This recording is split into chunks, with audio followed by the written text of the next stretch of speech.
दर्शकों, इस वक्त हमारे समक्ष है क्रेडाई नागपुर मेट्रो के हाल ही में नए नियुक्त प्रेसिडेंट श्री राजमोहन शाहू सर, हमारे चैनल में आपका बहुत बहुत स्वागत है। बहुत धन्यवाद सर। जैसे कि हाल ही में आपकी नियुक्ति हुई है क्रेडाई के एज अ प्रेसिडेंट आप बने हुए हैं, तो सर आप ये बताइए कि क्रेडाई में किस तरह का परिवर्तन होने जा रहा है, किस तरह का आप लोगों का रोड मैप रहने वाला है, और साथ ही साथ ये भी बताइए कि क्या और चेंजेस की आवश्यकता है, उस बारे में थोड़ा आप बताइए। एक्चुअली हमारा क्रेडाई का घोषवाक्य जो है, क्रेडाई है तो भरोसा है। हमने जितने भी हमारे जो क्लाइंट्स हैं उनके दिलों में अपना एक अलग स्थान बनाया हुआ है और उनमें इतना विश्वास पैदा कर दिया है कि नहीं, ये क्रेडाई के मेंबर का स्कीम है तो हमको यहाँ पर, और रेरा से संबंधित है तो हमको यहाँ पर कहीं पे भी बनाया नहीं जाएगा। इतना भरोसा हमने आज जनता में बनाया है। और फिर हम पहले तो देखेंगे कि पर्यावरण ये बहुत ही ज्वलनशील मुद्दा है। इस पे ऊपर हमारा ज़्यादा फोकस है कि हमारी जो बिल्डिंग रहेगी, ग्रीन बिल्डिंग रहेगी, पर्यावरण को ध्यान में रख के रहेगी।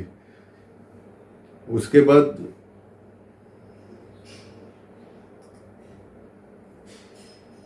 हम ग्राहकों से सीधा संपर्क करके उन पे सहज संवाद साधेंगे। अगर हमारा जो ग्राहक है उसको कुछ भी समस्या आती है तो हमने एक प्लेटफॉर्म बनाया है क्रेडाई में। वो प्लेटफॉर्म के पास वो आ सकता है और अपना समाधान, हमारे जो सीनियर लोग हैं उनका समाधान करने की कोशिश करते हैं और किया है अभी तक उन्होंने, कि जो भी आपके जो बिल्डर है उससे कुछ अगर प्रॉब्लम्स है तो हम उस प्लेटफॉर्म पे सॉल्व करने की कोशिश करते हैं, ताकि वो कोई केस अदालत में नहीं जाए, उसका सेटिस्फेक्शन हो। दोनों को साथ में बैठा के हम उसका निकारण करते हैं पूरा। उसके बाद जो नया युवा सेकंड जनरेशन का हमारा वर्ग आ रहा है, हम उनके लिए ट्रेनिंग प्रोग्राम, उनको प्रोत्साहन देना और उनको कैसे काम करना है उसके भी हम क्लासेस वगैरह लेते हैं। और वो हम उस पर हमारा ज़्यादा फोकस रहेगा कि वो जो युवा वर्ग है वो आज की नई टेक्नोलॉजी के हिसाब से कैसे क्या काम अच्छे से अच्छा कर सके करके।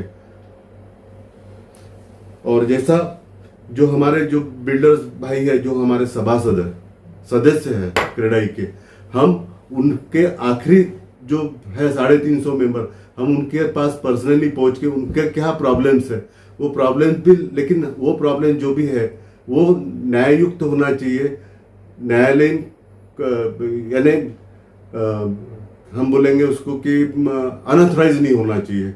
हम कोई भी अनऑथराइज चीज़ को प्रमोट नहीं करेंगे। हम उनके पास जाएंगे, उनके जो प्रॉब्लम्स है वो उनसे समझ लेंगे, उसको गवर्नमेंट लेवल में कहाँ हमको पेश करना है वहाँ हम उस पटल पे रखेंगे उसको, और उसका निकारण करके उनका समाधान का ये करेंगे। और दूसरा, हमारा गवर्नमेंट के साथ डायरेक्ट वार्तालाप भी रहेगा। जहाँ जहाँ जो चीज़ हमें कठिनाई आती है या गवर्नमेंट को हमारी ज़रूरत पड़ती है, हम उस वहाँ पर रिप्रेजेंट करके वो चीज़ सॉल्व करने की कोशिश करते हैं। सर, जैसे कि क्रेडाई का एक गौरवशाली इतिहास रहा हुआ है, एक लीगेसी मेंटेन किया हुआ है क्रेडाई ने, क्रेडिबिलिटी है लोगों में। आज जो जितने भी डील्स होते हैं, रेरा के डील्स जो भी होते हैं, उसमें एक पारदर्शिता होती है।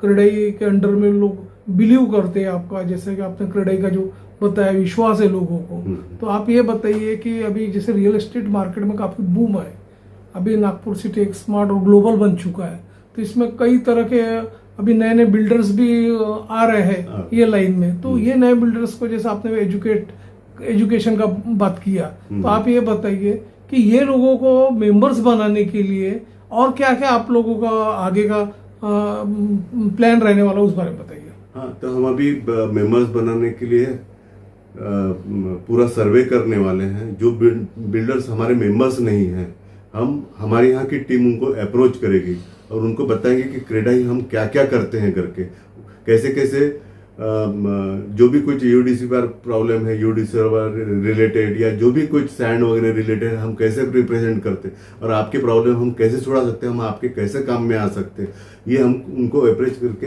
हमारे मेंबर बनाने की कोशिश करते हैं और करेंगे भी। हम टारगेट सोच रहे हैं कि इस बार हमारे 350 है, करीब 450-500 तक के मेंबर बन जाए करके, क्योंकि नए मेंबर्स आने को नहीं देखते हैं।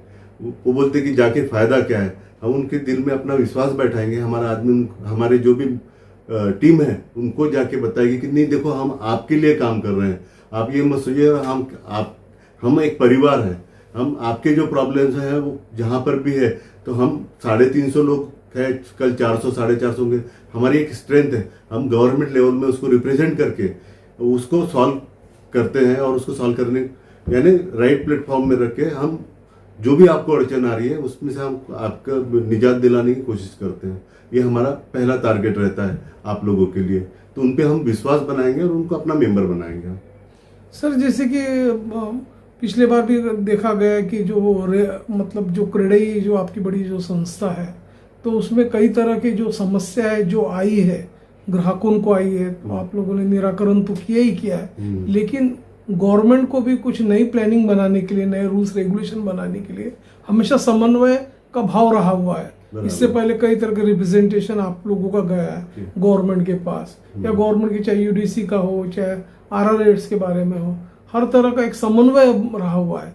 तो अब जबकि आपके नेतृत्व में, आपके स्टीवर्डशिप में आगे का किस तरह का समन्वय होगा उस बारे में बताइए। अभी रिसेंटली GR गवर्नमेंट की तरफ से आया था कि नागपुर में लिफ्ट की परमिशन के लिए हमको बॉम्बे के ऊपर डिपेंड रहना पड़ता था, अब उन्होंने लोकल लेवल पे ही लिफ्ट का परमिशन का ये दे दिया है। तो ये बहुत बड़ा रिलीफ जो हमने रिप्रेजेंट किया था क्रेडाई ने, वो हुआ है।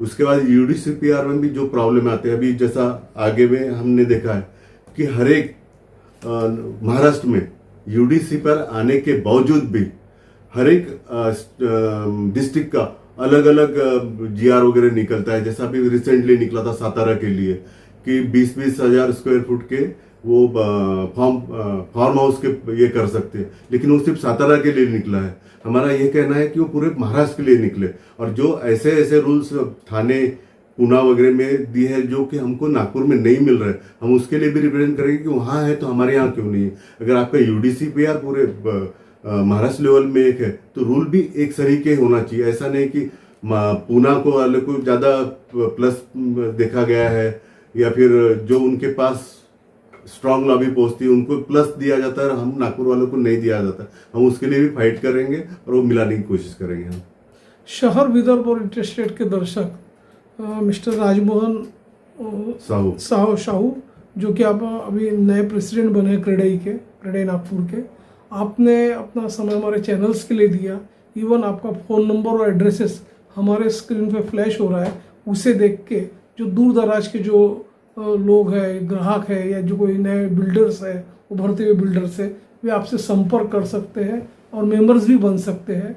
और विदर्भ लेवल पे और जिन्हें को संपर्क करना चाहा वे भी आपसे संपर्क कर सकते हैं। बिल्कुल। और शाहू सर, आपने अपना समय हमारे चैनल्स के लिए दिया सर, उसके लिए आपको धन्यवाद। Thank you.